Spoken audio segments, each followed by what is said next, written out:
Continuamos con la siguiente mesa redonda. Os doy unos segunditos para sentaros, todos tranquilos, que no tenemos prisa, estamos a gusto. Espero que os haya sentado bien el café. Vamos a continuar hablando ahora de la base, ¿no? Hemos hablado del empleo, pero queremos hablar también de los videojuegos y de sus historias y de cómo importa también esa representación, esa diversidad a la hora de crear todo el contenido. Vamos a hablar de estereotipos, ¿no? De personajes sexualizados. ¿Tenéis la tarde libre?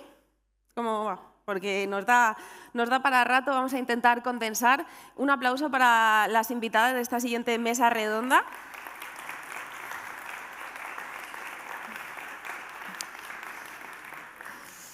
Bienvenidas, os voy a pedir que os vayáis sentando, igual que he hecho antes, para no dejarme ningún detalle.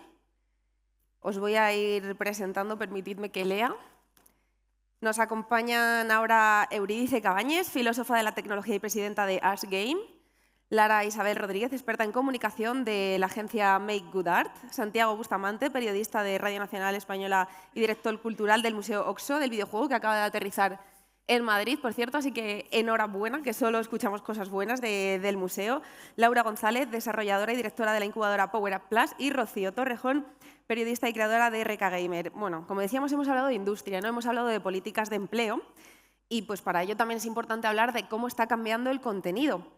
Y eso, pues al final, para que cambie el contenido, pues parte de que cambien los entornos de trabajo, parte de que cambie quién crea ese contenido, que sea muchísimo más diverso y sobre todo que al final salgamos, ¿no?, de esos estereotipos, ¿no?, tan sexistas que no están solo en la industria de los videojuegos, sino que venimos arrastrando también históricamente dentro de nuestra sociedad. Entonces, para empezar a hablar de esta mesa redonda, Lara, yo quería comenzar contigo y sobre todo, ¿cómo nos encontramos en este punto? Porque es cierto que todos decimos, bueno, si todos lo damos ya por hecho, ¿no? Vemos videojuegos que protagonizan mujeres y está todo bien, pero nada que ver. Una diría, oye, en 2024 acabando estaría bien que a todo el mundo ya nos pareciese genial, pero luego ves, ¿no?, que sale un videojuego como, tengo que decir, por cierto, dato friki, he entrado a este teatro con la luz apagada y me recordaba de The Last of Us parte 2, he pensado que iba a aparecer Ellie a tocar la guitarra, no sé si estoy sola en esto o lo habéis pensado alguno más,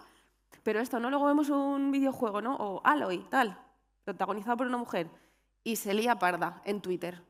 No está tan normalizado como nos pensamos. ¿Qué sigue pasando a día de hoy? O sea, uno diría, hemos evolucionado, pero pasa. ¿Por qué? Estamos aquí hablando de videojuegos porque es lo que nos toca, pero realmente es que el problema está en la sociedad. Entonces, si la sociedad está mal, si quienes están en las posiciones de poder, ya sea de política, de medios de comunicación, y quienes dirigen las redes sociales son esa gente de la que intentamos huir, y el problema está ahí. Entonces, llegan a los videojuegos y es un reflejo de lo que son a diario, ¿no? Decíamos lo de que si una persona se comporta de una manera cara a cara con la gente y luego va a redes, es que yo creo que el problema es que ahora se ha normalizado que esa gente cara a cara también sea una desgraciada y se está normalizando. Entonces, es una pena que en 2024, pues en vez de estar hablando de, pues marketing, comunicación, voy a inspirar, voy a ayudar hablando de videojuegos y demás, que estamos aquí sigamos hablando de la mujer, cómo estamos y tal, pues estamos mal. Yo tengo una forma de ver con la de intento, con lo que hago, inspirar a la gente para que vea que se puede, pero a la vez tengo una visión pesimista o realista. Yo desde hace un montón de años, cuando estaba la serie de, ¿cómo se llama?, El cuento de la criada, yo dije, la dejo de ver porque me da miedo, porque la veo realista, y me decían exagerada. Yo, como llevo trabajando con redes sociales desde hace 11, 12 años, y yo decía, madre mía, cómo está el percal de la sociedad, y me decían, bueno, pero es que redes no es lo mismo que la vida real. Entonces, creo que está mal. Y, pues, por ejemplo, el caso que tenemos ahora hablando de redes es Elon Musk. Si este personaje, por no llamarle algo horrible, es el dueño de Twitter, ¿va a hacer políticas, va a hacer medidas para que no se propague el odio, para que no se propaguen las fake news? O al contrario, lo que va a hacer es que los mensajes que más se vean sean estos. Pues efectivamente esto último.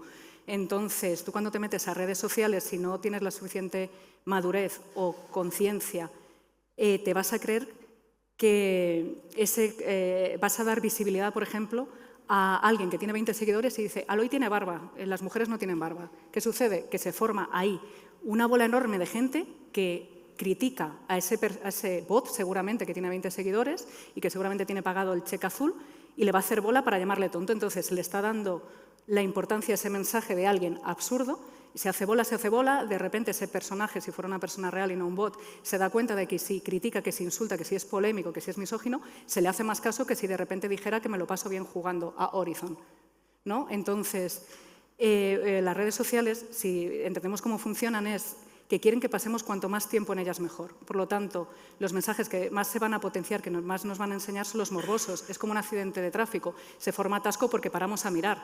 Si no paráramos a mirar, fluiría mucho mejor. Y esto lo dijeron hace un montón de años y es como veo las redes sociales. Quieren que estemos allí y se consigue más porque somos así, con el morbo, con algo que nos ha afectado y estamos defendiendo, no sé qué. Entonces, yo lo que intento hacer, por ejemplo, con redes sociales, mi consejo es cuando veo una cuenta de un desgraciado, lo que hago es reportarla y bloquearla. Si estoy en una posición de poder de alguna manera en la que puedo contar con unas personas o no para unos eventos o unas campañas o no, no solo miro los números de esas personas, sino lo que miro es, espérate, a qué persona estamos relacionando con este producto. ¿Es lo que quiero para este producto? Por mucho que vaya a conseguir views, ¿realmente sus views es de gente que lo va a comprar o solo le consumen por su personalidad polémica, ¿no? Entonces, yo creo que quienes estamos aquí estamos concienciadas, concienciados.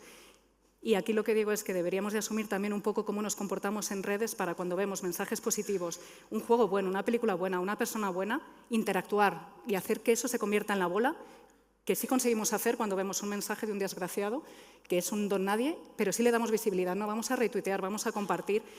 Bueno, y también diría que nos vayamos a Blue Sky como opción, ¿no? Entonces, yo lo que diría es un poco de responsabilidad propia en cómo nos comportamos en redes para no seguir el juego de lo que la gente que está en el poder, que lleva esas redes sociales, quiere. Y como en Twitter, me centro en esta red social porque es la más típica para videojuegos, ¿no? Digamos. Con el cheque azul, si tú interactúas con esa persona y le llamas tonto, le estás haciendo ganar dinero. Entonces, realmente te está utilizando. Seamos conscientes de cómo funcionan las redes para comportarnos mejor, no darles visibilidad, no darles dinero, no darles tiempo y sí dárselo a esos proyectos buenos, a esa gente buena que no consigue esa interacción, que no consigue esa visibilidad. Es un poco mi forma de verlo. Perdón, Sí, que claro. salte aquí a la palestra, pero me parece muy interesante que hayas sacado el tema de las redes sociales y de esta manipulación que hay también, que es política, quiero decir. No es solo este señor compró Twitter, este señor ahora está en la Casa Blanca. Sí. Y me parece muy importante porque al final los videojuegos tienen mucho que ver dentro de este campo como sujeto y como espacio de lucha, porque precisamente antes surgió el tema del Gamergate como un ejemplo clave. El Gamergate es el precursor del asalto al Capitolio con el QAnon. Es decir, hay determinados grupos que están haciendo presión y poder que entran a través de la misoginia, especialmente en videojuegos y redes sociales, amplifican esto y lo redirigen hacia otros intereses políticos. Entonces, hay que tener mucho cuidado porque ya no es solo la sociedad, sino intereses muy fuertes con mucho dinero detrás que quieren que esto suceda. Entonces, es un espacio evidentemente a defender y a tener muy consciente que esto pasa, que yo creo que absolutamente nadie es consciente de que estas cosas se están dando y cuando dices videojuegos dicen, bueno, esos son jueguitos de niños. Y es como, no, perdona, pero es un laboratorio de innovación tecnosocial. Desde luego, igual que antes hablábamos de lo importante que es visibilizar y dar altavoz a las personas que son importantes, que es el altavoz, deberíamos también concienciarnos de a quién no darles ese altavoz. Aunque esto da para otro debate, porque yo tengo que decir que por mucho que yo reporto y bloqueo, me siguen saliendo cosas que no quiero ver y digo, ¿por qué si yo bloqueo a esta persona veo sus tweets, por ejemplo? Bueno, nos daría para otra mesa redonda, pero desde luego, hablando de Twitter X, ahora evidentemente es un día en el que no pasa ni un día en el que tú te metas, ¿no? Y veamos pues a un hombre, a un jugador de videojuegos, pues quejándose de que no se siente identificado porque él no puede jugar con una mujer, pero sin embargo las mujeres hemos jugado toda la vida con otro tipo de personajes masculinos y es que yo nunca he sentido que me tuviese que sentir identificada, ¿no? con ese personaje con el que estoy jugando, porque tampoco me sentía muy identificada con Crash Bandicoot y ahí estábamos, ¿no? Rompiendo cajas. Casualmente sí que los hombres se suelen identificar mucho con Kratos. No sabemos por qué, nos parecemos lo mismo, yo también me parezco mucho a Kratos. Entonces, mi pregunta para Santiago es, si nosotras no, tampoco nos hemos quejado porque no hemos sentido que hubiera necesidad de una identificación corporal, física, con el personaje que estamos jugando, ¿por qué es tan polémico que algo no se haga pensando en que sea una mujer sexualizada? Porque si están sexualizadas, los hombres normalmente sí pueden jugar con esos personajes. Entonces, ¿cuál es el problema aquí? Es complejo. Yo supongo que interesa que esa polémica exista. Estoy totalmente de acuerdo con Eurídice en que hay un grupo de poder en el que interesa que estemos polarizados. Hay mucha toxicidad en el comportamiento en redes, mucha toxicidad en las redes en concreto de videojuegos y ese ruido que realmente no representa a los que yo creo que realmente amamos el videojuego. El videojuego yo creo que es un acto de empoderación del jugador. El videojuego ha de ser siempre inclusivo, accesible y eso de verte reflejado en una historia realmente no aprovecha el verdadero potencial del videojuego, que es vivir otros mundos, otras vidas y precisamente poder empatizar con lo que tú no eres y de esa manera sentirte algo más grande de lo que eres, que yo creo que es una de las bondades del videojuego. Y el videojuego es un elemento de crafteo, de modificación, no solo de la realidad ficticia, sino también de la propia realidad. Por eso yo creo que tenemos que centrarnos en el foco de que el videojuego está ahí para ayudarnos si sabemos usarlo y que todo este ruido tenemos que tener voz propia, como decía Lara, para saber distinguirlo. En concreto los hombres, pues sentirnos como me siento hoy aquí, felizmente intimidado, es decir, es verdad. Ayer vengo de un acto en el que he sido casi principal foco protagonista y ahora me toca escuchar, ¿no? Y nos toca, si de verdad amamos el videojuego y si de verdad queremos que el videojuego sea algo compartido por todas y por todos, lo primero es escuchar y venir a actos como este para sentir lo que yo ahora mismo estoy sintiendo, que es entre incómodo y también necesario. Desde luego que está claro que tenemos que explorar nuevos contenidos, nuevas narrativas. Todo esto pasa porque todos los jugadores hagan también un ejercicio de intentar abrirse, porque yo creo que muchas veces es falta de descubrimiento, de un rechazo a algo solo porque no lo conozco. Creo que muchos jugadores, si probasen otros títulos, descubrirían que son títulos geniales también. Y luego, Laura, otro punto que surge con estas nuevas narrativas, el de, vale, estas nuevas narrativas están surgiendo porque queremos hacerlas o porque hemos descubierto que aquí hay negocio, ¿no? El público es más diverso, hay más mujeres, lo hacemos esto por negocio, porque yo antes pensaba, bueno, el caso es que se hagan, ¿no? Que se hagan juegos más diversos, ¿no? Juegos más inclusivos, pero luego tenemos también esa dualidad, ¿no? De quizás de esas empresas que lo hacen por negocio, pero su narrativa privada dista mucho del mensaje que quieren trasladar en videojuegos. Entonces, ¿qué hacemos con esto? ¿Qué hacemos con esto de lo hacemos por negocio? ¿Está bien que se haga, lo haga quien lo haga? Menudo melón. Bueno, voy a ser breve aquí porque podríamos, creo que, hablar sobre esto horas. Caso, creo que más flagrante que se ha visto más es el tema de la broad culture. Como gente que hace, compañías como Ubisoft, por ejemplo, que hace juegos o se las da de compañía inclusiva. Sin embargo, toda la rama americana, bueno, quien no haya estado un poco al tanto, le invito a buscar en Google un poco todo lo que pasó porque son casos bastante fuertes. Puede haber trigger warning si no quiero hablar mucho de ello, pero básicamente son abusos de poder, violaciones, muertes. Hay, vamos, una escalada de problemáticas laborales, porque todo esto hablo desde la parte de empresa, no desde la parte de jugadores.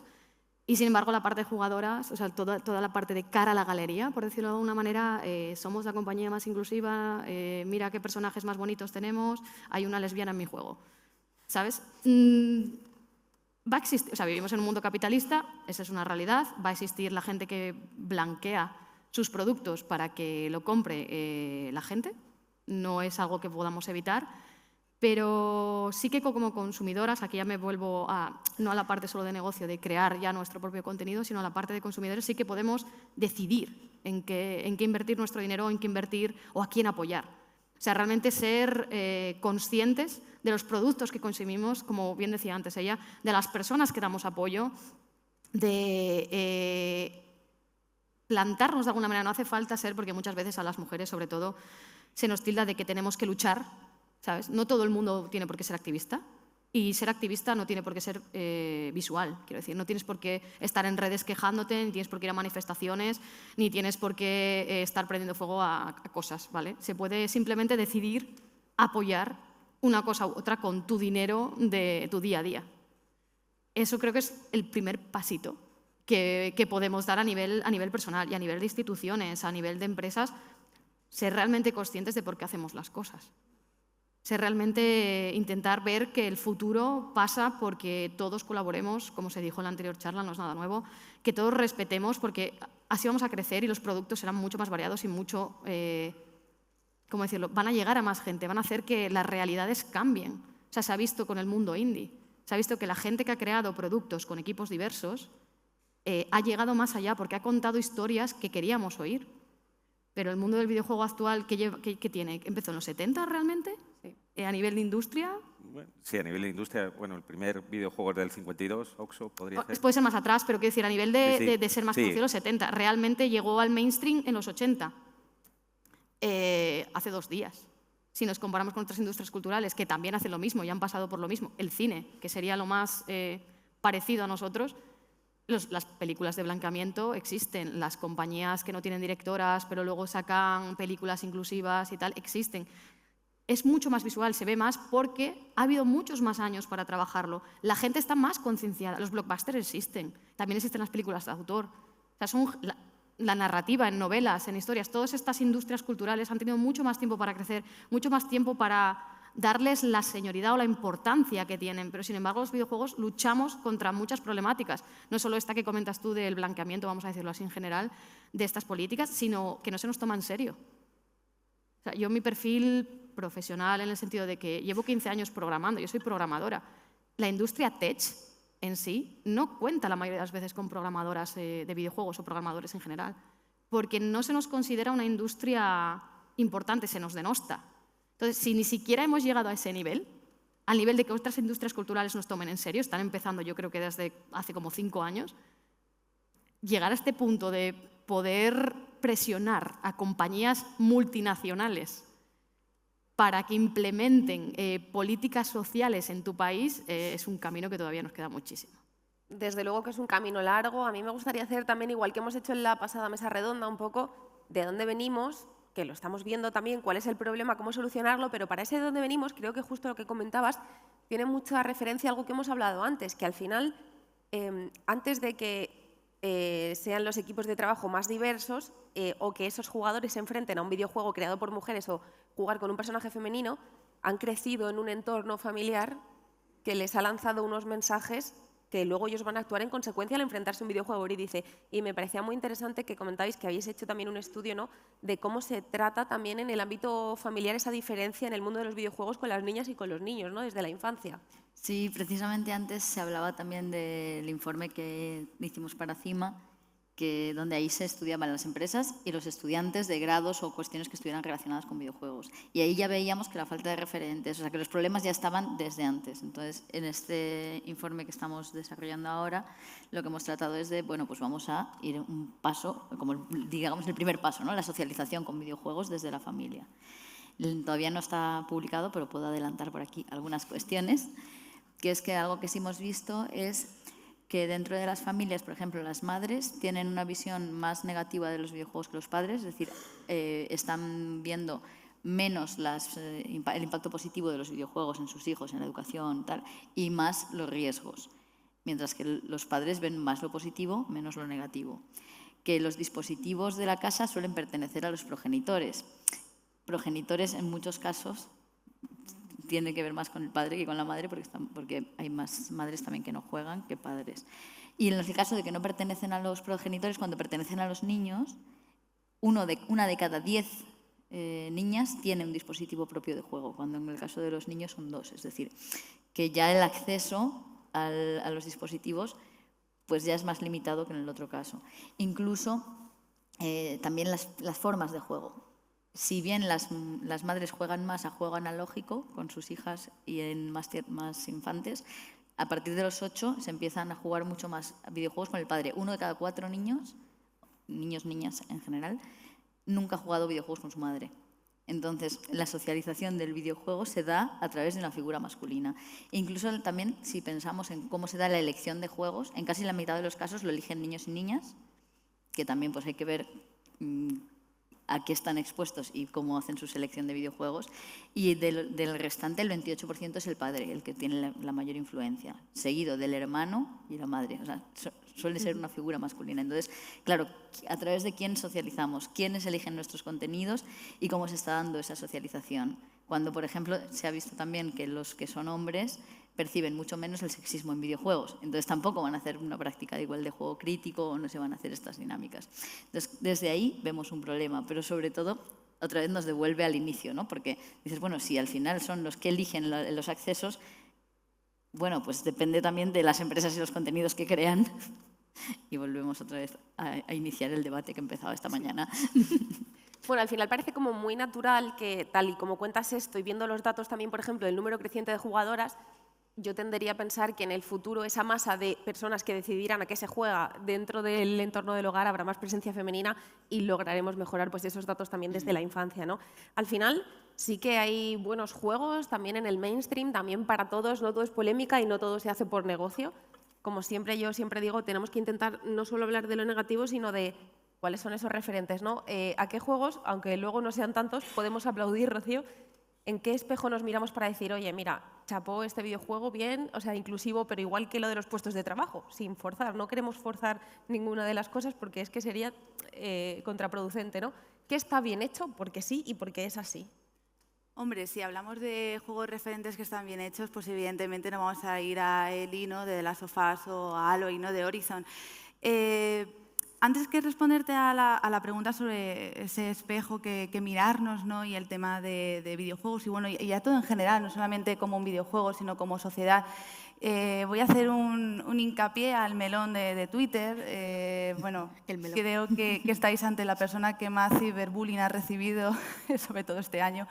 Y al final me da mucha pena, es un paréntesis, me da mucha pena porque como creadora de contenido, como periodista, como alguien que ha creado una web desde cero, como alguien que tiene un fin y un objetivo como es estar dentro de la industria, cuando te pasan estas cosas, y sí, desgraciadamente, al final, como decía Lara, es Twitter, porque al final es la red social creo que más, bueno, creo no, es la más tóxica, te da pena porque te cuestionas y te planteas evidentemente irte. Entonces dices, joder, de verdad, tengo que poner en una balanza lo que en realidad, lo que más me gustaría estar en esto, que es lo que me gusta a mí, que son los videojuegos, y darle ese punto a favor a esas personas que están haciéndome bullying, o bueno, o seguir tirando, aunque tenga que volver a remontar y volver a empezar desde cero otra vez para arriba, y cuesta. Cerrando el paréntesis, pues mira, yo te diría que uno de los juegos que más me gusta, sobre todo, es Celeste. Celeste, no sé si lo conocéis, tiene un enfoque muy inclusivo, es una experiencia muy única y yo diría que es el juego que más me reflejaría en cómo cuenta una experiencia personal desde el corazón y cómo la hace Madeline de una forma tan bonita, tan bella y que, bueno, que al final es un juego independiente, ¿no?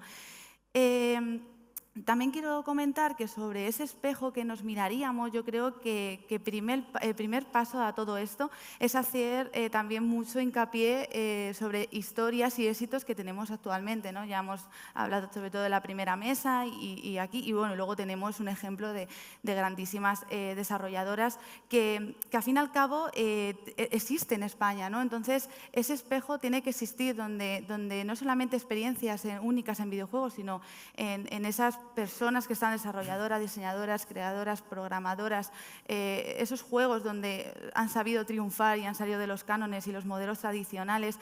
Entonces yo diría que más que reflejarme en un solo espejo, que sería ese videojuego que te acabo de comentar, yo creo que debería existir muchos espejos, ¿no? Ese espejo donde esté reflejado las experiencias narrativas únicas, ese espejo donde estén reflejados todas las experiencias de cada mujer y sobre todo pues, ese espejo donde refleje más comunidades diversas. Desde luego que es que eso parte de que los equipos sean más diversos, ¿no? Cuantos más diverso sea un equipo, historias más diversas contarán. Lo que pasa es que todavía hay un cierto punto que parece que la industria está reticente, ¿no? Porque no interesa todavía contar historias de diversidad, ¿no, Lara? ¿Qué está sucediendo? Porque, vale, tenemos los equipos diversos, pero no vais a contar lo que queráis vosotros contar, ¿no? ¿Qué pasa ahí en ese punto? Efectivamente. Es un caso que fui a un evento y había unas presentaciones de proyectos y uno era de una película en la que las protagonistas eran la historia de la abuela, la madre y la hija. Y el director, ya de por sí era bastante mal educado, mientras le estaba presentando, luego enseña la foto de todo el equipo de producción. Pues debían de ser 10-12 hombres, 0 mujeres. Entonces, me trae al pairo que vayas a preguntar a una abuela, porque además era hechos reales, habían ido a investigar, era para escribir la historia de lo que habían vivido estas mujeres cuando los hombres se iban de casa a la guerra, entonces también ahí había protagonismo. Si quien la va a contar es un hombre con su forma de ver a la mujer y a nuestras historias, entonces no me vale que la protagonista del póster sea 3 mujeres y luego 12 hombres es la que la están contando. No va a tener la sensibilidad ni la decencia para contar la historia desde otro punto de vista que no sea el que han mamado desde que han nacido. Entonces, creo que o sea, mi nivel llega a leerme los títulos de crédito y ver en qué momento aparece la primera mujer, que no sea en vestuario, por ejemplo, en casting, ¿no? Entonces, creo que, o sea, que lo mío lleva un paso más allá pero que tampoco cuesta tanto informarse un poquito antes de consumir cualquier cosa, simplemente un poquito, ¿no? Como decía, por ejemplo, Laura, es muy importante como consumidoras, consumidores, qué es lo que consumimos, ¿no? A quién le estamos dando el poder, el tiempo, el dinero. Estaba en un bazar una vez y había un cliente muy enfadado comprando un ambientador que tenía la tapa abierta, entonces decía, pero es que entonces no va a tener 100 gramos, es que ya se habrá evaporado y tal. ¿Y qué hizo? Pagarlo y se fue. Yo digo, es que yo he trabajado mucho en comercio, perdonad. Yo digo, pero si mientras protestas lo pagas, al de la tienda y al que lo produce, es que le da igual. Entonces, pues no lo compro, déjalo y vete a otro sitio. Entonces, vas a hacer un cambio en ese comercio que va a protestar al proveedor de ese producto y la próxima vez irá sin estar abierto. Entonces, tenemos que provocar el cambio no dando dinero, no dando dinero, que es lo que quieren de nosotras, ¿no? Es dinero. Entonces, hay juegos, por ejemplo, maravillosos como Life is Strange, pero detrás de los dos estudios, no me acuerdo cuál era, así que no voy a decir ninguno, ¿no? De los dos que hay. Detrás de uno de ellos había una movida bastante grande Segundo, creo que era. de problemas dentro del equipo y dices, ostras, qué historia más bonita, más diversa, me la han colado, pero dentro han tratado mal a trabajadores y a mujeres en concreto. Pues a lo mejor ya no quiero seguir consumiendo. Y dices, joder, pero es que es muy difícil porque dices, pero es que hay mucha buena gente haciendo ese juego que si luego no vende les van a despedir. Entonces, qué difícil es ser consecuente con las ideas y tomarla, yo lo que diría es, toma la decisión que consideres que es mejor. Y cuesta, pero creo que tenemos que hacer un esfuerzo para provocar el cambio. Si les damos el dinero y el tiempo, no va a haber ningún cambio. Entonces, yo quiero historias de Baldur's Gate. Tengo a mis amigos y a mi mujer obsesionados con ese juego, pero de una manera demencial. Y me encanta. Y me encanta ver estas conversaciones, pero aparte, yo creo que también he vivido en una burbuja y por suerte he ido viviendo en burbujas en las que me siento muy bien con mi entorno. Mis amigos juegan a juegos con los que dicen que lloran y vamos a ver una película y dicen la princesa prometida esta Navidad y no prometo no llorar. O sea, es como... Y lo que me da pena es que me sorprenda que mi colega diga eso, en vez de normalizar qué es lo que nos pasa. Si yo digo que yo lloro viendo La princesa prometida, nadie va a decir, una mujer que llora viendo una película, que es sensible. Pero yo me sorprendo que mi amigo lo dijera y me dan ganas de abrazarle. O sea, me alegro de tener este entorno, pero me da pena que me tenga que sorprender que mis amigos hablen de que juegan a Life is Strange o que juegan a tales juegos. Y digo, uff, qué maravilla. Quiero que deje de sorprenderme que haya hombres así y sea lo normal, igual que mi mujer, aparte de Baldur's Gate, madre que verano se va a Call of Duty. Entonces, quiero que esto sea normal en las conversaciones y en los entornos. Y, por resumir lo mío, si les damos nuestro dinero y nuestro tiempo, no se van a producir cambios. Vamos a darles donde más les duele, el dinero. Justo, el otro día hablábamos un poco que al final, ¿no? El típico debate de obra y autor, separarlo, ¿no? Pero que nosotros mismos podemos empezar a cancelar, ¿no? Porque hablamos de esa cancelación, pero luego, yo digo, luego no cancelamos a nadie en realidad. O sea, pero nosotros mismos sí que podemos empezar a hacer ese trabajo de decir a quién quiero darle mi dinero, a quién quiero escuchar, ¿no? A quién quiero seguir en redes sociales. Entonces, ese es un trabajo también que cada uno individualmente, yo creo que, aunque pensemos que no sirve de nada, si todos lo empezamos a hacer, pues quizás cambiemos las cosas, ¿no? Justo hablábamos también, estábamos hablando de mujeres, pero también hay que hablar al final de una diversidad que es que al final es la representación de una sociedad que tú miras y tenemos una sociedad diversa, ¿no? Pero luego en los videojuegos eso no se representa como tal. A mí, por ejemplo, me sorprendió mucho, que es lo que decimos, ¿no? Por ejemplo, en Spider-Man 2, cuando de repente pues, tenemos un personaje no binario, un personaje con discapacidad, que también, ¿no? que se comunicaba en lengua de signos y me pareció flipante y era como... Claro, bueno, si es que en la sociedad ¿no? Tenemos también gente discapacitada, gente no binaria, entonces, ¿por qué cuesta tanto representar la realidad de la sociedad en la que vivimos? Santiago, te quería comentar sobre todo también cómo ves esta evolución de la representación de la diversidad, ¿no? También cómo estáis con el museo y te sabes muy bien seguro toda la historia. Bueno, este es un asunto también sustancial y que vuelve a dar de lleno en que el videojuego tiene que ser inclusivo y tiene que ser de todas y de todos. Entonces, a mí también especialmente me duele cuando siento que hay personas que se sienten excluidas de poder jugar videojuegos. Porque el videojuego ni siquiera tienes que tener el mando para experimentarlo. Puedes vivirlo de manera vicaria. Recuerdo en el programa hace poco una entrevista con una señora de 75 años con deterioro cognitivo y que jugaba a través del fisioterapeuta que le ayudaba y ella decía, vete por ahí, por donde hay humo. Era el videojuego, era el Red Dead Redemption, ella lo llamaba Pepe el Vaquero. Es una de las entrevistas que tuve que contener varias veces el nudo porque estaba llorando mientras la entrevistaba. Pero decía, claro que sí, ella estaba viviendo el videojuego y no se puede excluir a nadie. Tenemos que apartar de nuestro discurso palabras como gamer, gaming, porque hay que darle también importancia a los conceptos y a las palabras. Y sobre todo a quién está usando, quién se está apropiando esa palabra. Si tú me dices que eres jugador profesional y que en ese estándar del lag casi nulo del último ratón, que no entran las mujeres, mal vamos. Entonces eso no debe de definir el videojuego. ¿Me permitís que os consulte?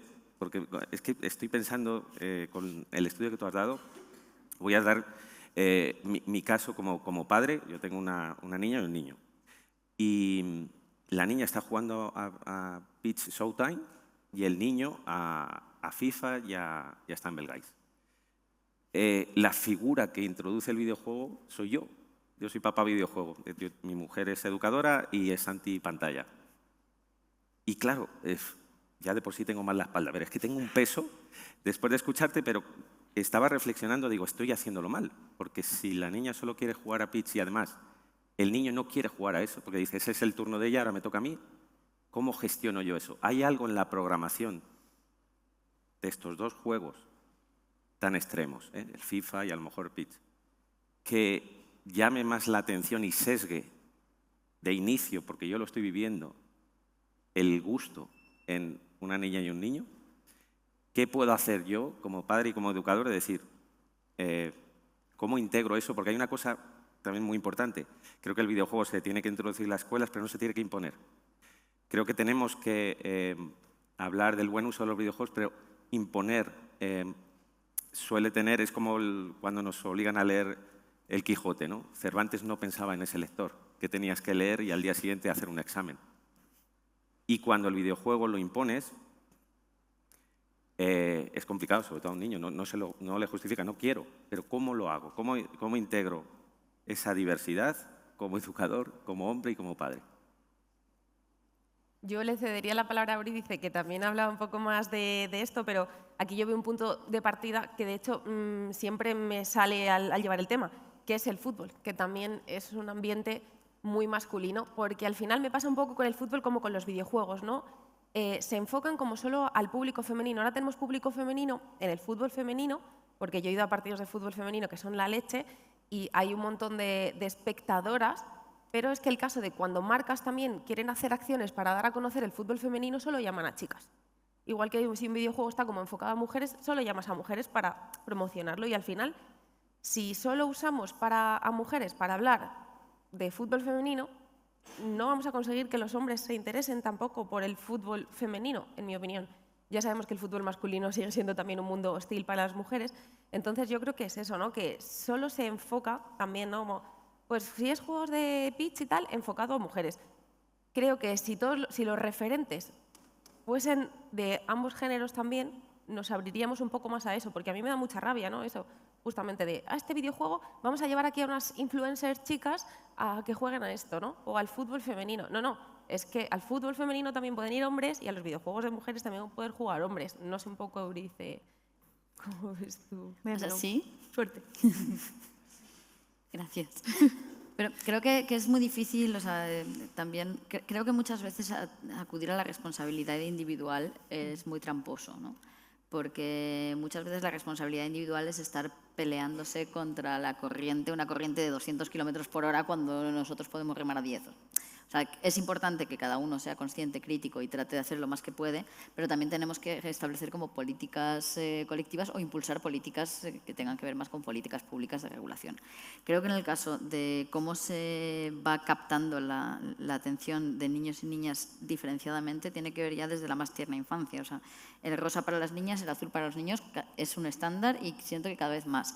Ir a los pasillos de las jugueterías y ver ya directamente el pasillo de las niñas y el de los niños, uno todo rosa y otro todo Monster Trucks y, no sé, Sharknados, o sea, la acción brutal y el rosa niña, Pues evidentemente las niñas ven donde hay niñas y los niños ven donde hay niños en las cajas. O sea, desde la más tierna infancia están viendo que algo es para ellos y algo no. Entonces es normal que después cuando vean rosa y chicas y no sé qué, pues digan, pues esto es para mí. Entonces ya yo creo que el ponerle género a los juguetes debería ser algo completamente prohibido, porque o sea, los juguetes no tienen genitales. Quiero decir, es un juguete para niñas, ¿qué es? No sé.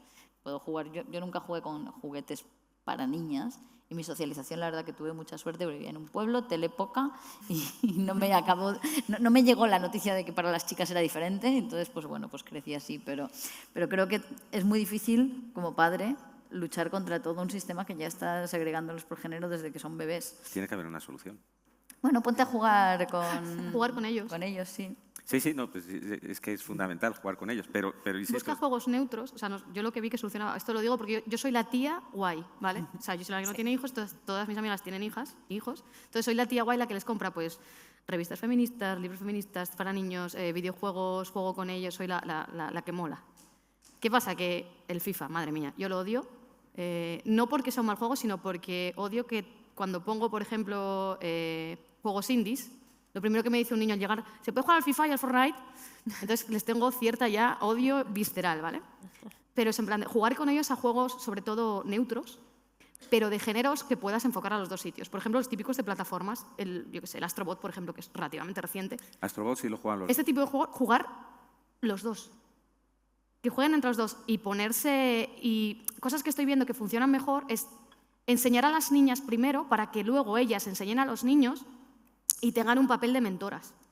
Parecerá una tontería, pero en la anterior charla hablaban de Guildmate Games. Es un taller que se da en colegios para que empiecen a desarrollar videojuegos. Yo fui como programadora, como técnico, a hacer varios de estos talleres. Y luego me tocó dar otro taller en el que era mixto, el Caos. Era solo de niñas, las niñas se iban haciendo grupos, había algunas pues, que eran mucho más extrovertidas, por lo tanto tomaban el liderazgo y aprendían mejor y tal, pero cuando había niños no las dejaban hablar. Y muchas de las niñas que eran un poco más extrovertidas acababan tomando un papel pasivo porque los niños acaparaban todo el foco. Y estoy hablando ya en género binario ahora mismo, no voy a meter gente con más diversidad porque siendo muy niños, la verdad, creo que es un poco más sencillo de entender así. Sin embargo, otro experimento que hicimos, porque yo voy probando un poco a ver qué funciona y qué no, di el taller primero a las niñas aprendieron, cogieron confianza y luego di los talleres mixtos. Entonces, ¿qué pasa? Que esas niñas ya se creían con una sabiduría, una seguridad en lo que sabían y entonces tomaban papeles mucho más activos en las discusiones de equipo. Esta tontería, porque es una tontería, es un clic, cambió completamente las dinámicas en la creación del taller. Es algo que a lo mejor podrías aplicar, no sé cómo. Yo lo que hago es jugar a juegos neutros con ambos, con la niña y con el niño, y igual. O sea, no es tu turno o mi turno, claro, sino es el turno de todos. Y todos jugamos a todo. Luego, claro que cada uno pues, tira los juegos que más le gusten. No puedes luchar con que todo el mundo en el instituto o colegio, inserta aquí su nivel social, juega al FIFA y al Fortnite. ¿Vale? Eso no puedes matar a nadie. Hay una compañía con miles de dineros y recursos que le está metiendo por el gaznate que consuman ese tipo de contenido. Pero al menos puedes intentarlo. ¿Suerte? Pasa que aquí la pequeña es ella. O sea, a nivel cognitivo, claro, son 8 y 4 años. Claro, esa diferencia es más complicada. Fíjate, ayer me comentaba una compañera que ella tenía hermanos mayores que no lo dejaron jugar al Prince of Persia. Dice, ponte a jugar otra cosa. Eso es tremendo. O sea, es que se va transmitiendo de generación en generación y es que el acceso a ese hardware que te lleva a los otros mundos, el amo del calabozo es tu hermano mayor que no te deja jugar. Eso es que claro, y eso es una esfera muy íntima, pero creo que podemos detectarlo y lucharlo. O sea, me estaba acordando de lo de la contradicción entre la persona y el personaje, ¿no? Hay que incorporar esto y llevarlo a la esfera más íntima, que es donde empieza todo. Es que ahí empieza a converger el camino. Y debemos detectarlo porque al final puede ser tarde. Sí, al final ¿Me permites hacer de lo que hablábamos antes, la diversidad? Es que creo que este ejemplo es el que yo utilizo para explicar a gente que no juega videojuegos el tema de la diversidad en los videojuegos. Si no tienes un equipo diverso, no te vas a dar cuenta de problemáticas, ¿vale?, que hay en el juego, porque no lo vas a vivir. En el Animal Crossing no había posibilidad de ser no blanco hasta hace 2 generaciones, creo que es. yo no me había dado cuenta. Como mujer caucásica, ni siquiera me había planteado de que al elegir el color de piel no había nada que un poco morenito. Vamos a llamarlo morenito porque ni siquiera se podía considerar de color. Era un poco más oscuro que el blanco nuclear. ¿Sabes? Era en plan de, yo eso no lo había visto. Y había jugado a esos juegos. Y soy una persona, creo, bastante concienciada. Y aún así, yo no me había dado cuenta. O sea, de hecho, cuando salió la noticia me quedé un poco de, ¿cómo que no estaba? O sea, en mi mente eso estaba ya por defecto en todos los juegos. Tuve que ir a rejugar esos juegos y a mirar si estaba. Simplemente porque yo esa problemática no la tengo y no lo noto. Esto podéis extrapolarlo a cualquier parte de vuestra vida. Quiero decir, personas con cualquier disfunción, en plan de movilidad o cualquier cosa, tienen problemáticas que yo no veo porque no tengo eso y no tengo que enfrentarme a esa sociedad con estas cosas. Entonces se te pasan. Y no es que no estés concienciada, no es que no trabajes en ello, es que simplemente no te das cuenta y no lo ves. Entonces, si tenemos equipos de creación diversos, si tenemos progenitores que se molesten en intentar luchar contra esta máquina de dinero que va a hacer esto, mejoraremos todo un poco a conjunto. Justo era un poco la pregunta que tenía, de hecho, que seguro que me vas a decir lo mismo, vale. Dice que es como, al final, ¿qué hacemos para tener más proyectos inclusivos y que lleguen a ser un éxito? ¿Qué falta? Pues equipos de trabajo más inclusivos, ¿no? Supongo también. Me he adelantado, perdón. No, sí y no. Quiero decir, sí, evidentemente hacen falta equipos más inclusivos en todas las áreas. O sea, nosotros ahora también anunciaremos dentro de poco un certificado de género para videojuegos, donde puedes autodiagnosticar como el nivel de tu empresa y te va a dar recomendaciones y ofertas también de servicios y acompañamientos para mejorar todo esto, porque durante la presentación del informe de CIMA hace 2 años, vimos que las empresas españolas, o sea, estaba lleno de hombres ahí, que estaban muy implicados en quiero mejorar, yo quiero que mi empresa, yo quiero que dentro de esto se trabajen estos temas, pero no sé bien cómo, ¿no? Entonces fue, bueno, pues vamos a establecer cosas que permitan el autodiagnóstico, las pautas y el acompañamiento para que esto se haga bien. Pero creo que también es un error poner todo el peso en que los contenidos sean más diversos en las personas que no son el hombre blanco de la empresa. Porque el hecho de ser mujer no te hace experta en teoría de género. Entonces decir, no, ya tengo una mujer, tú dinos cómo se hace esto, es como, bueno, encima. O sea, no necesariamente va a implicar eso. O que haya una persona negra no quiere decir que tenga una perspectiva antirracista, que sepa exactamente cómo... Sí, puede ser racista, no te... Ser del colectivo no te quita que seas idiota, ¿sabes? Sí. O sea, entonces hay que tener mucho cuidado también con eso. Evidentemente el equipo diverso pues va a poner muchísima más variedad en contenidos, pero también hace falta especialistas, se puede hacer una consultoría. O sea, nosotros recientemente hicimos una consultoría de accesibilidad con un chico muy majo de accesibilidad de la ONCE y nosotros estábamos trabajando un juego que es de audio, testeándolo con personas ciegas, pero de pronto habíamos hecho todo para que lo pudieran manejar sin ver y la persona que vino a testearlo de accesibilidad no tenía brazos y nosotros habíamos hecho que empieces el juego así. Fin. Quiero decir, y seguramente, aunque esa persona tuviera brazos, si es un experto en accesibilidad, te va a decir, oye, no, mira, este es el primer punto, ¿no? Entonces, tienes que contactar siempre con expertos que te permitan ver todas las cuestiones de accesibilidad para que sea accesible a todos, a nivel de usabilidad, pero también de contenidos, que es, pues, qué tipo de contenidos o de discursos igual a ti te parece normal y no lo es, ¿no? Entonces, bueno, equipos diversos sí, pero también un montón de cosas más y consultorías. No, y justo un poco, al final es como lo que decía Santiago, ¿no? ¿Cómo hago pues, para que a mi hijo le apetezca jugar con el juego de pitch? ¿No? Pues justo, Lara, te quería preguntar, al final, sea un equipo diverso o no, el que haga un juego, si es más inclusivo o diverso, sabemos que hay un público que lo va a aceptar mejor que los típicos renegados de siempre. ¿Cómo hacemos? ¿Qué podemos cambiar para que esa gente de repente vea apetecible un juego protagonizado por una mujer no sexualizada? ¿Cómo les cambiamos la mente?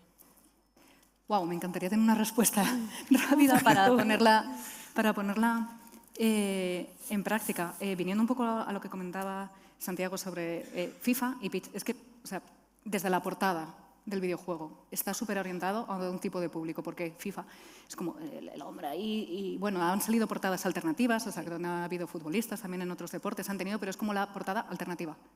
Pero tú vas a la tienda y ya ves eso ahí y es... Ay, y eso que a mí me gustaba el fútbol, o sea, jugarlo en el colegio y demás, y ahora fútbol femenino a tope, pero lo veo y ya sé a quién va a ir súper orientado, ¿no? Y luego también, si veo el de pitch, pues lo veo, sí, es la protagonista, pero ¿con qué colores tiene la portada? Es que desde la portada ya, toma, ya te diferenció el pasillo de a quién va a ir cada uno, entonces hay que darse cuenta de esos detalles. Pero bueno, ya estaríamos hablando con Electronic Arts y Nintendo de decirles cómo tienen que hacer esa diversidad. No lo sé, yo me he encontrado con casos de gente que parecía súper guay y tal, y decía, ay no, es que yo no juego a Tomb Raider porque no me identifico con una mujer, como decías tú, y con un marsupial sí, pues bastante me dices de ti. Si eso es lo que te identificas, y es que, volviendo a apoyarlo en este caso del compañero de Santiago, yo no quiero jugar a algo que ya soy, yo quiero jugar a algo que no soy, y no es tanto sentirme identificada como la empatía con ese personaje. ¿No? Es igual que al ver películas, para ver películas de mí, ¿no? Yo quiero sentirme identificada con, o sea, no identificada, sino tener empatía con lo que está pasando esa persona. Ya puede ser dramática, realista, o pueda ser ciencia ficción a tope, donde yo no voy a ir a la luna, creo. Cosas así. Entonces, no sé cuál sería la solución más que eso, no tanto diferenciar para que no se genere tanto rechazo, sino más neutro y que tú decidas. O sea, un Tomb Raider, por ejemplo, la trilogía, los 2 primeros que tienen guión de Rhianna Pratchett, incluso hablando bastante con el entorno, decían, es que el tercero no es tan bueno. Y digo, Rhianna no estaba detrás del tercero. Es que hasta se nota un poquito, ¿no? Dices, pues Tomb Raider es una mujer fuerte, no sexualizada, llena de barro y con un arma a la mano. Pues a lo mejor ese es un punto en el que, aventura, acción, ostras, una mujer fuerte. Yo lo que miro son los brazos con músculo, que me atrae de jugar ahí, ¿no? Entonces, no sé cuál es la solución, pero no separar por pasillos. Incluso este juego, que es muy bueno, es de plataformas, pero tiene una protagonista con falda y rosa en la portada.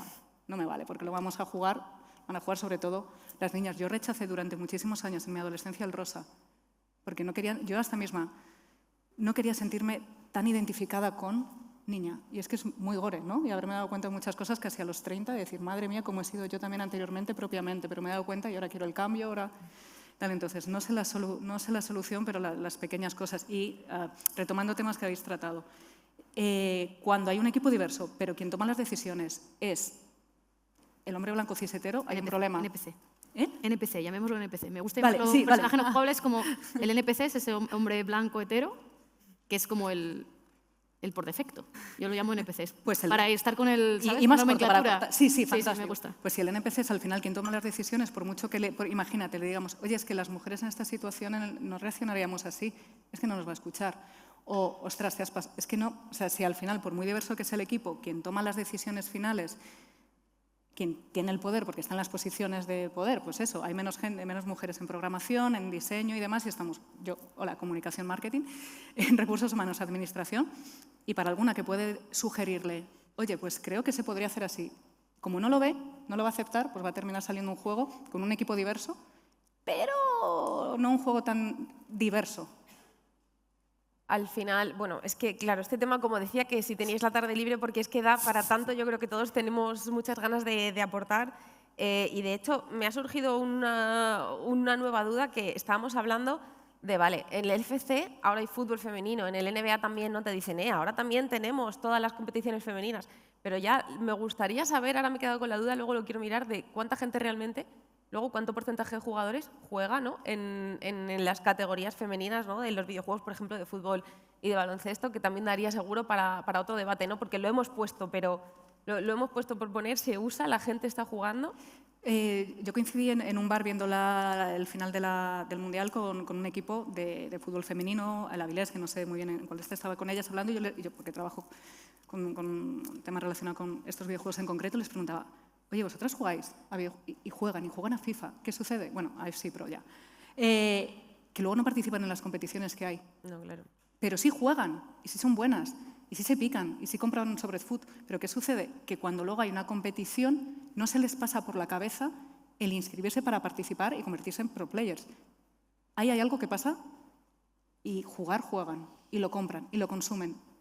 Pero luego no participan en los eSports, por ejemplo. No, desde luego, pero porque todos sabemos la base del problema es la toxicidad. Si ya es un mundo tóxico, cuando te metes en mundos tan masculinos como FC, etcétera, me refería casi más al uso de mujeres dentro del juego, ¿no? Porque luego sale una carta de una mujer con una puntuación alta y dice la gente, ¿cómo va a tener, no, Aitana un 84 de pase? Eso no puede ser, pero Mbappé sí, ¿no? Entonces, bueno, pues relativo, nos daría para mucho debate ya por ir cerrando un poco. Como decíamos antes también de echar a carta a los reyes, Rocío, porque tú eres periodista, también eres jugadora. Tú como jugadora, para esas nuevas narrativas, ¿qué pedirías, ¿no? De cara al futuro también? como creadora de contenido, como streamer, con todo eso que cuentas que tú vives, ¿no? ¿Qué pedirías a los Reyes Magos? Pues estoy a tiempo, porque todavía no la he hecho. Pero es verdad que yo lo dividiría un poco, pues, la lista como periodista y la lista como jugadora, ¿no? Como periodista, yo lo que pediría es que el periodismo pues, sepa el rol tan importante que tiene dentro de estas narrativas no sexistas y en los estereotipos, ¿no? Sobre todo por 2 puntos. Yo diría, en primer lugar, por la influencia que tiene el periodismo, porque al final esos periodistas, esos críticos de videojuegos, esos medios de comunicación, tienen una gran responsabilidad a la hora de cubrir la industria, porque no solo tienen que informar, sino también tienen que interpretar y dar forma a las percepciones que el público hace sobre los videojuegos. Y sobre todo tienen que saber lo que dicen y cómo lo dicen, ¿no? El famoso clickbait, ¿no? De actualización Stellar Blade, los pechos de Stellar Blade, y no vamos a enfocarnos a esa actualización de cómo afecta a la jugabilidad. Y luego, en segundo lugar, también diría por el poder de las narrativas, y es que al final el periodismo tiene ese rol que digo que es tan importante, y a la hora de examinar y de cubrir y de interpretar esos estereotipos, y sobre todo el decir, el reconocer, la capacidad de reconocer y aplaudir a desarrolladores que lo están haciendo bien, están creando personajes empoderados y demás, y que otros desarrolladores también están fijando en eso para hacer sus propios juegos. También como periodista diría que el papel que tiene el periodismo, ya no como el rol, sino como el cambio. Ese papel importante para el cambio, en el que yo diría que o sea, el periodismo como tal es muy importante y puede poner en relieve muchas capacidades que actualmente hay para el desarrollo de los videojuegos, y que evidentemente es increíble. Por ejemplo, no hacer titulares sexistas, no hacer artículos sexistas, no analizar videojuegos a través de esos atributos del personaje, sino por las características del personaje, y sobre todo poner más en relieve el tema de no binario, trans, otro tipo de géneros y eso. Entonces, bueno, eso como periodista. Y como jugadora, yo diría que más diversidad en historias y en personajes, con narrativas pues, más únicas, como por ejemplo he comentado antes de Celeste, más espacios no tóxicos para que las mujeres podamos estar más a gustos, que me parece un poco horrendo tener que pedir más espacios, porque no sería un avance, estaríamos retrocediendo, ¿no? Pero es cierto que al final siempre vivimos con miedo a esa discriminación o a esa desigualdad de género. Y, por supuesto, ya lo han comentado mis compañeros, sobre todo juegos con mayores accesibilidades para que muchas más personas puedan jugar con discapacidad, porque al final jugar es un derecho universal. Pues muchísimas gracias a todos. Al final, también yo por cerrar un poco, evidentemente queremos explorar nuevas narrativas, pero como decíamos, que no sean juegos de chicas, que luego también está bien tener unos juegos con los que uno se siente identificado y contenidos audiovisuales con los que uno se siente identificado, ¿no? Que por qué no también al final esa representación variada. Lo bueno es que todos nos sentiríamos pues, más identificados con todo lo que consumimos. Ha sido un placer, hasta creo que nos hemos pasado un pelín porque ya sabía yo que este tema daba para largo. Sin duda hacen falta explorar más narrativas, nuevos proyectos, pero vamos a tener ahora en 5 minutitos también a 6 grandes creadoras digitales, como se llama este evento, hablándonos de sus proyectos, de sus carreras, así que si nos dais 5 minutitos para cambiar las mesas, seguimos. Oye, un aplauso, un placer. Gracias. Si nos salimos para que retiren esto.